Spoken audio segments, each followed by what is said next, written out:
और ये सबसे बड़ी खबर इस वक्त की, केजरीवाल की ईडी रिमांड खत्म होने के बाद उनकी कोर्ट में पेशी हो रही है। ईडी की तरफ से 7 दिन की रिमांड जो है वो मांगी गई है। देखिए, ईडी ने कोर्ट से रिमांड बढ़ाने की मांग की थी। बताया जा रहा है 7 दिन की रिमांड बढ़ाने की मांग जो है यहां पर ईडी की तरफ से की गई है। बड़ी जानकारी आपको दे दें, कोर्ट में केजरीवाल की पत्नी सुनीता केजरीवाल भी मौजूद हैं। कोर्ट में पेशी के दौरान केजरीवाल का बड़ा बयान भी सामने आया। ये राजनीतिक साजिश है, केजरीवाल ने कहा। केजरीवाल ने इसे राजनीतिक साजिश बताया है। जनता इसका जवाब देगी, केजरीवाल ने कहा। कोर्ट में बोले अरविंद केजरीवाल, किसी भी कोर्ट ने मुझे दोषी नहीं माना है। देखिए, अरविंद केजरीवाल सवाल पूछ रहे हैं, किसी भी कोर्ट ने मुझे दोषी नहीं माना तो फिर क्यों इस तरह से गिरफ्तारी और पूछताछ हो रही है। ईडी का मकसद तो सिर्फ मुझे फंसाना है, अरविंद केजरीवाल ने कहा है। केजरीवाल ने कोर्ट में गिरफ्तारी का विरोध किया है।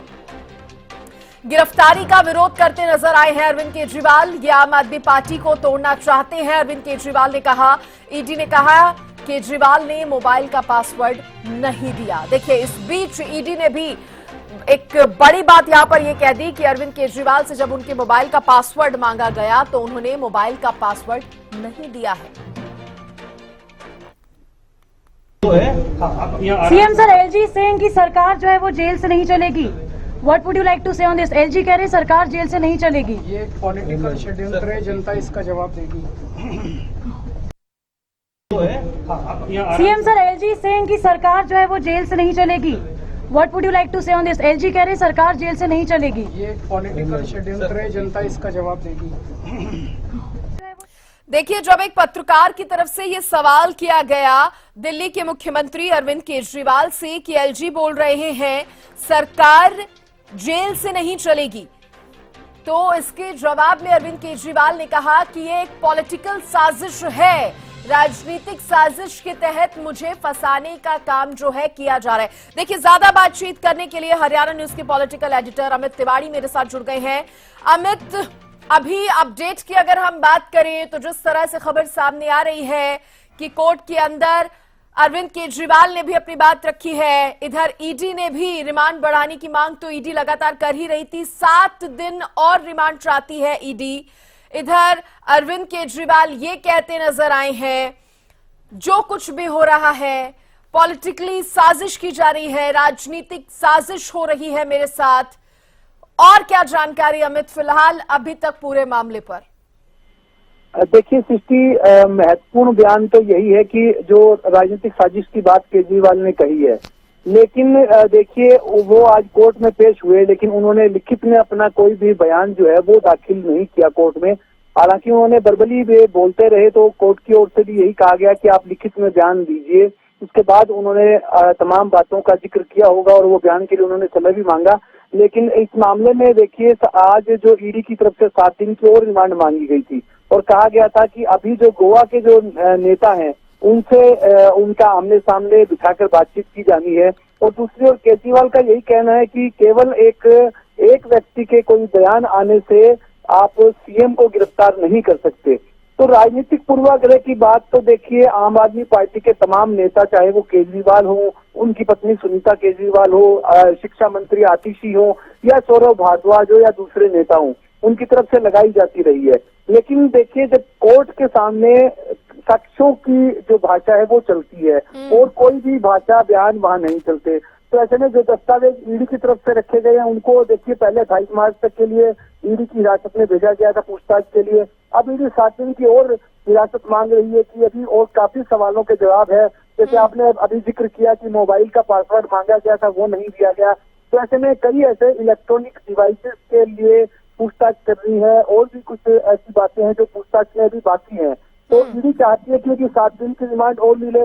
और यहाँ दूसरे पक्ष की भी दलीलें कोर्ट ने सुन ली है और राउत एवेन्यू कोर्ट में देखिए आज भी सुनवाई हुई है और फैसला अब कोर्ट ने सुरक्षित रख लिया है कि क्या अब और ईडी की रिमांड में इनको भेजा जाए अरविंद केजरीवाल को या फिर न्यायिक हिरासत में भेजा जाए। यह निर्णय अभी कोर्ट ने लेना है और अभी यह कोर्ट ने फैसला सुरक्षित रखा हुआ है। जी सृष्टि, बिल्कुल कोर्ट के फैसले का इंतजार है। इस बीच अमित, अगर बात की जाए सीएम पद से हटाने ना हटाने की बात भी चल रही थी। याचिका को तो कोर्ट ने खारिज कर दिया, लेकिन हाई कोर्ट ने यह कह दिया कि इस मामले में सीएम पद से हटाने ना हटाने वाले मामले में कोर्ट जो है वो इंटरवीन नहीं कर सकता। लेकिन इस बीच कोर्ट ने यह भी कह दिया कि एलजी जरूर दखल दे सकते हैं इस मामले में।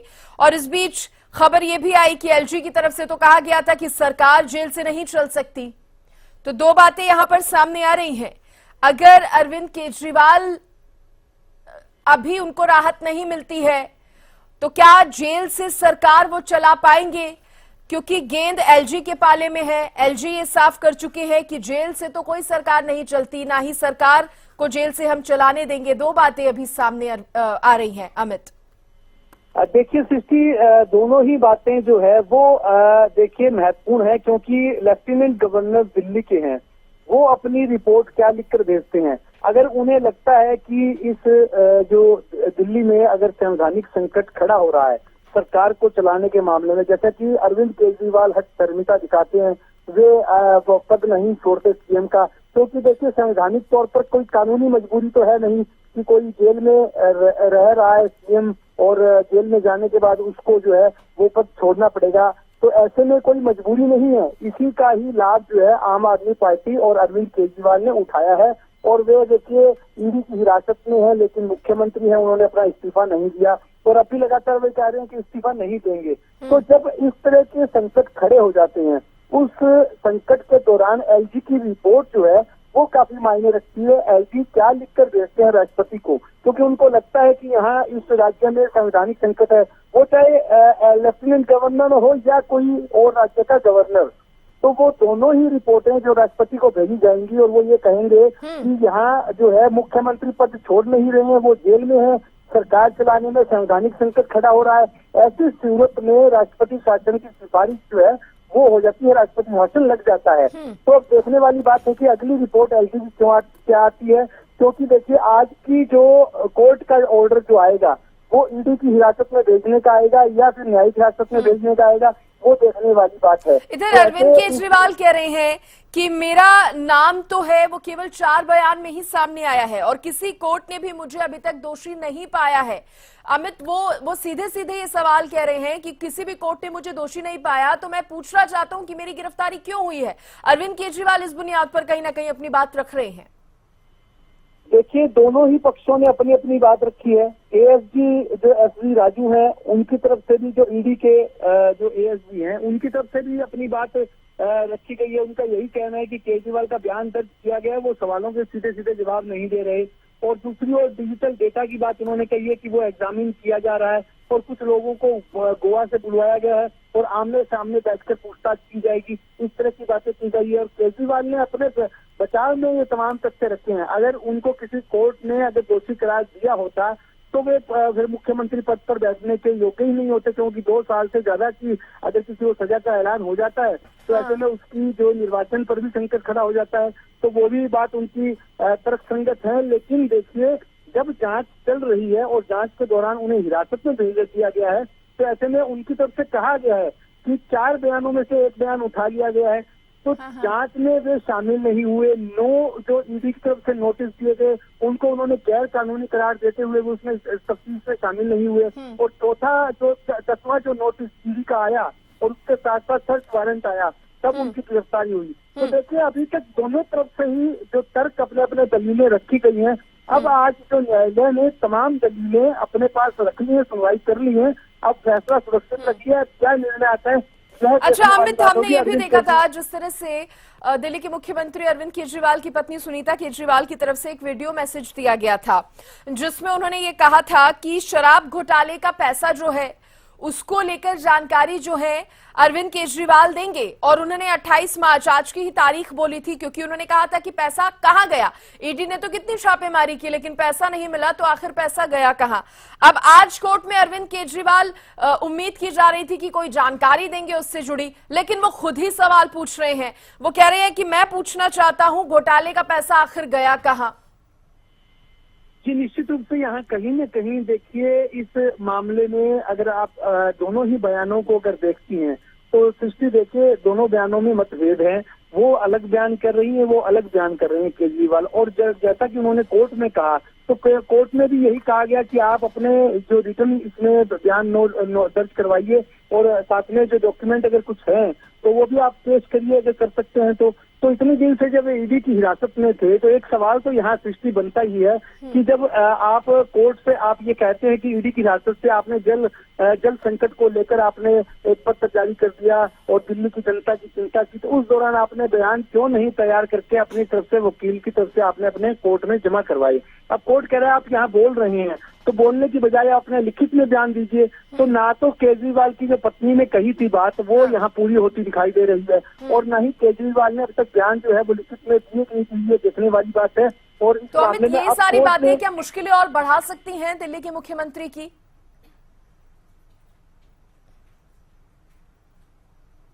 अमित, तो ऐसे में उनकी तरफ से क्या आदेश आता है ये देखने वाली बात है। क्या ईडी के पक्ष में आता है, ईडी के लिए रिमांड की जो अनुमति मिलती है या फिर न्यायिक हिरासत में, तो दोनों तरफ ही मुश्किलें हैं। और दूसरी मुश्किल सबसे बड़ी यह है कि क्या जेल में या ईडी की हिरासत में रहते हुए सरकार चला सकते हैं, मुख्यमंत्री बने रह सकते हैं। संवैधानिक संकट होता है तो एलजी अपनी क्या रिपोर्ट राष्ट्रपति को भेजते हैं। तो संकट अभी केजरीवाल का खत्म नहीं हुआ है। अमित, यहाँ पर एक बहुत बड़ा सवाल शुरू से ही उठ रहा है। जब से ईडी जो है अरविंद केजरीवाल को बुला रही थी, उनको बार बार समन भी भेजे गए थे, लेकिन अरविंद केजरीवाल पहुंच नहीं रहे थे, जांच में सहयोग नहीं कर रहे थे। और आज भी कोर्ट में प्रवर्तन निदेशालय की तरफ से ये मुद्दा उठाया गया। उन्होंने कहा क्योंकि अब भी हम जांच कर रहे हैं, कंटिन्यूअसली अरविंद केजरीवाल से सवाल पूछ रहे हैं, लेकिन बावजूद इसके अरविंद केजरीवाल अभी भी जांच में सहयोग नहीं कर रहे हैं। भले ही वो मोबाइल का पासवर्ड ना देने की बात हो या अन्य कुछ सवालों से भी बचते नजर आ रहे हैं। In short, bar bar ED की तरफ से कहा जा रहा है कि अरविंद केजरीवाल अगर गलत नहीं है तो फिर क्यों जांच में उनकी तरफ से सहयोग नहीं किया जा रहा? जी देखिए, बिल्कुल सबसे जो बड़ी बात यही है कि अब तक जो अरविंद केजरीवाल का रवैया रहा है, कोई शक नहीं है कि उन्होंने जांच में सहयोग नहीं किया। मैं हमेशा कहता हूं कि अगर कोई भी जांच एजेंसी है, चाहे पुलिस है या ईडी है या इनकम टैक्स डिपार्टमेंट है या सीबीआई है, अगर किसी को नोटिस देकर बुलाती है और जांच के लिए शामिल होने की बात करती है तो उसे जांच में जरूर पेश होना चाहिए, जांच में शामिल होना चाहिए, शामिल तफ्तीश होना चाहिए। तभी उस बात का खुलासा हो पाएगा कि आप सच हैं या आपकी बात झूठी है।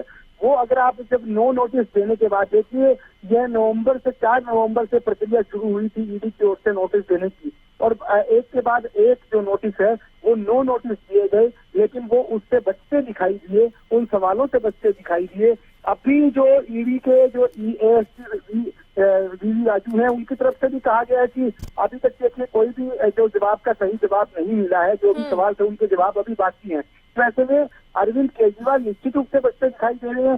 देखने वाली बात है कि कोर्ट उनके जो उन्होंने आज बयान दिए हैं कोर्ट में और वो लिखित बयान देते हैं, उससे कोर्ट कितना सहमत होती है और क्या उनको राहत मिलती है, यह देखने वाली बात होगी। लेकिन फिलहाल के लिए उनकी मुश्किलें वो है खड़ी हैं और वे जांच में पूरी तरह से सहयोग नहीं कर रहे। ऐसे ही आरोप ईडी ने भी लगाए हैं और एएसपी राजू ने भी लगाए हैं। बिल्कुल अमित, इस पर भी मैं आपसे जानूंगी, जिस तरह से 100 करोड़ की रिश्वत की बात ईडी कह रही है और कह रही है कि गोवा में उसका इस्तेमाल किया गया, लेकिन उससे पहले ग्राफिक्स का यहाँ पर थोड़ा जिक्र कर लेते हैं। ग्राफिक्स से लोगों को थोड़ा एक्सप्लेन करने की हम कोशिश करते हैं क्या कुछ हुआ है, अरविंद केजरीवाल की तरफ से क्या कुछ कहा गया है, प्रवर्तन निदेशालय ने क्या कुछ कहा है। अरविंद केजरीवाल कह रहे हैं मैं पूछना चाहता हूं घोटाले का पैसा कहां है। प्रवर्तन निदेशालय कह रहे हैं 100 करोड़ की रिश्वत जो है वो मांगी गई थी। अरविंद केजरीवाल कह रहे हैं ईडी केवल मुझे फंसाना चाहती है। ईडी कह रही है रिश्वत के पैसे का इस्तेमाल गोवा में हुआ है। 100 करोड़ रिश्वत की जो बात हो रही है उसका इस्तेमाल गोवा में हुआ। ये लोग आपको तोड़ना चाहते हैं, अरविंद कह रहे हैं। ईडी ने केजरीवाल के कोर्ट में बोलने पर विरोध जताया है। ऐसा नहीं है, जो उनकी एप्लीकेशन लगी थी पुलिस रिमांड के लिए, उसमें जो ग्राउंड्स लिखे थे वो लीगली बिल्कुल सस्टेनेबल नहीं थे ग्राउंड, वो जिसको मैं कह सकता हूं कि बेबुनियाद ग्राउंड थे। पर केजरीवाल जी ने रिक्वेस्ट की कोर्ट को कि मैं व्यक्तिगत रूप से कुछ कहना चाहता हूं, जो कोर्ट ने अलाउ किया और उन्होंने बताया डिटेल में कि मेरे खिलाफ क्या एविडेंस है और कोई एविडेंस नहीं है, एक गवाह का बयान है या जैसे भी है। उसके बाद आखिर में उन्होंने कहा कि मैं पुलिस रिमांड को एज सच अपोज नहीं करता हूं और जितना भी आप ये चाहे मेरे को कस्टडी में रख सकते हैं, मैं पूरा कोऑपरेट करूंगा। उसके बाद हमने जज साहब को कहा कि ये हम जो कह रहे हैं कॉपरेट करेंगे, इसका अर्थ ये नहीं है कि हमने जो ग्राउंड इनके लिखे हैं उनको मान रहे हैं। इनके ग्राउंड जो है वो हम अपोज कर रहे हैं कि इनके इन ग्राउंड्स पर पुलिस रिमांड नहीं दिया जा सकता, पर हमारा क्लाइंट खुद कह रहा है कि मैं पुलिस रिमांड दे दो, मैं कॉपरेट करने को तैयार हूं, इसलिए शायद अब जज साहब ऑर्डर करेंगे। अच्छा, लेकिन 100 करोड़ सीधे सीधे रिश्वत मांगने का ईडी ने बड़ा आरोप लगा दिया है केजरीवाल पे। देखिए, ये तो अब आप ईडी से पूछना कि 1922 अगस्त में ईसीआई होती है, पहली अरेस्ट होती है, उसमें 4 कंप्लेंट फाइल होती है, सप्लीमेंट्री 1 होती है, 2 होती है, 3 होती है, 4 होती है, 5 होती हैं। उसमें कभी भी एक बार भी ये नहीं कहा गया कि भाई केजरीवाल पर कोई इल्जाम है। अचानक अब जब चुनाव, मैं तो हालांकि लॉयर इस बात में नहीं मैं पढ़ता, पर अब आकर उन्होंने इसको अरेस्ट किया और कहा कि 100 करोड़ की इन्होंने डिमांड की थी। तो ये तो ईडी एक्सप्लेन करेगी, या जब समय आएगा जब आप सबको पता लगेगा। केजरीवाल जी ने यह भी कहा कि जिस गवाह के बयान पर आप मेरे को अरेस्ट कर रहे हैं, उस गवाह ने 50 करोड़ के जो इलेक्टोरल बॉन्ड थे बीजेपी पार्टी को दिए हैं और उसके बाद उसकी बेल होने के बाद दिए हैं। तो क्या ये मनी लॉन्ड्रिंग नहीं है? क्या इस बात पर इन्वेस्टिगेशन नहीं होनी चाहिए? तो आज यही बात है। एज ए काउंसिल सर, आप संतुष्ट हैं? केजरीवाल ने खुद अपनी सारी बातें कह दी, या कुछ कहना था जो रह गया, मौका नहीं मिल पाया? आप कहते नहीं, और कहते। अब ऐसा है कि जज साहब ने ज्यादा टाइम नहीं दिया, पर मैं समझता हूँ कि आज के दिन इतना ही कहना काफी था। ठीक है, सबूत है उनके पास कि किस तरीके से मनी लॉन्ड्रिंग बाद में हो रही है। नहीं, मैंने तो सुना नहीं ऐसे अभी। सर, ईडी का कहना है कि जो अरविंद केजरीवाल ने सबमिशंस किए हैं इलेक्टोरल बॉन्ड्स को लेकर, वो इस केस से बिल्कुल रेलेवेंट ही नहीं है। अब ये तो आप लोग भी इतने दिन से मेरे से ज्यादा फॉलो कर रहे हो इस केस को, ये आप लोग तय करो कि रेलेवेंट है कि नहीं है। अगर एक एक्यूज इस केस का, और वो एक आपको याद होगा 6 दिन पहले जब आर्ग्यूमेंट किया लर्नेड एएस जी ने, उन्होंने कहा कि अगर कंपनी, कोई पार्टी भी, अगर पॉलिटिकल पार्टी भी इन्वॉल्व होती है तो वो भी कंपनी मानी जाएगी और वो भी एक्यूज बन सकती है। तो अगर आम आदमी पार्टी एक्यूज बन सकता है तो बीजेपी भी एक्यूज बन सकती है। अगर बीजेपी को उसी एक्यूज ने, जिसकी बेल हुई, उसने 50 करोड़ दे रखे हैं, तो वो किस चीज में आएंगे ये तो आप लोगों को तय करना है। मैं तो जब कोर्ट में केस आएगा जब देखेंगे, पर आपको खुद मालूम होना चाहिए कि वो पैसे किस बात के दिए थे उसने। आज कोर्ट में हुआ है, इसकी जानकारी भी आपने सुनी, और एक बार फिर से, क्योंकि ग्राफिक्स के जरिए भी हम आपको समझाने की कोशिश कर रहे हैं कि क्या कुछ आखिर आज कोर्ट में हुआ है। पूरी डिटेल यहां पर देते हैं। अरविंद केजरीवाल की तरफ से क्या कुछ कहा गया, प्रवर्तन निदेशालय की तरफ से क्या कुछ कहा गया है, रिश्वत के पैसे गोवा में इस्तेमाल हुए हैं। सबसे बड़ी बात जो है ये भी आज सामने आई, उठाई गई है। ईडी ने केजरीवाल के कोर्ट में बोलने पर भी विरोध जताया है। अमित भी लगातार मेरे साथ बने हुए हैं। अमित, जिस तरह से ईडी को अगर सुना जाए तो ईडी ने इस बात का भी विरोध जताया। अरविंद केजरीवाल दिल्ली के मुख्यमंत्री आज जब कोर्ट में बोले तो उनके बोलने पर भी ईडी ने विरोध जताया। दूसरी बात, 100 करोड़ की रिश्वत का मैं जिक्र कर रही थी, जिस पर ईडी ने यह साफ कहा है कि ये जो पैसा है, ये जो रिश्वत का पैसा है, वो गोवा में इस्तेमाल किया गया है। बिल्कुल सृष्टि, यह बात जो है ईडी ने कही है, और लगातार इस तरह की बातें जो है पहले भी सामने आई है। जब उनकी गिरफ्तारी हुई थी उस दौरान से ये सामने आ रही है कि 100 करोड़ रुपए की रकम जो है वो गोवा में चुनाव कैंपेन में इस्तेमाल हुई, और वो हवाला के जरिए रुपया जो है वो गोवा ले जाया गया। इस तरह के आरोप ईडी की तरफ से लगाए गए थे, और कुछ जो गवाह थे उनके बयान ऐसे सामने आए थे जिनके आधार पर ईडी ने यह बात कही थी। हालांकि आज एक बड़ी बात जो अरविंद केजरीवाल की ओर से कही गई थी, और जिनका जिक्र जो है उस बयान का खुद उनके एडवोकेट भी अभी करते हुए सुनाई दे रहे थे कि 55 करोड़ रुपए का जो 50 करोड़ रुपए के एक चुनावी बॉन्ड जो है वो उस बयानदाता ने दिए हैं, जिसके बाद जो है वो भारतीय जनता पार्टी को दिए गए। तो ऐसे तरह के एक आरोप, एक यह भी लगाया गया। लेकिन सबसे अहम बात है कि वो 100 करोड़ रुपया जिसका हवाला के जरिए जिक्र आया है, वो 100 करोड़ रुपया कहाँ से आया और किनकी तरफ से आया। और सबसे महत्वपूर्ण बात यह है कि के कविता की गिरफ्तारी के बाद जो एमएलसी है तेलंगाना से, वो आंध्र प्रदेश से, और जो केसीआर की जो बेटी है, उनको ऐसे में उनकी तरफ से जो उनकी गिरफ्तारी हुई है, देखिए साउथ कनेक्शन इसमें मिला, और उसके बाद जो अमाउंट सामने आया, जो हवाला के जरिए पैसे गए, तो उन तमाम बातों को लेकर ही अरविंद केजरीवाल की बाद में गिरफ्तारी की गई है। और वो अभी गिरफ्तारी हुई है, पहले ऐसे जिक्र नहीं आए थे। जब एक के बाद एक जो मनी ट्रेल से छूटता गया, उसके बाद जो सारा मामला सामने आया। हालांकि अरविंद बिल्कुल, केजरीवाल और उनके केजरीवाल की वकील की तरफ से भी ये बात तक उठा दी गई कि अब क्योंकि इलेक्शन लोकसभा के नजदीक आ गए हैं तब और इस मामले को इस तरह से जोर इस पर दिया जा रहा है। चलिए ठीक है अमित, बहुत शुक्रिया आपका जुड़ने के लिए, तमाम जानकारी देने के लिए। फिलहाल आपको बता दें बड़ी जानकारी जो कुछ भी कोर्ट में हुआ है हो रहा है उसकी जानकारी हम आप तक पहुंचा रहे हैं। देखिए इंतजार है कोर्ट क्या कुछ इस मामले पर अब कोर्ट की तरफ से कहा जाता है, बस इंतजार इसी बात का हो रहा है। ईडी यहां पर रिमांड बढ़ाने की मांग कर रही है तो अरविंद केजरीवाल बार बार पूछ रहे हैं कि आखिर मेरी गिरफ्तारी क्यों हुई है, मेरे साथ ये सब क्यों हो रहा है।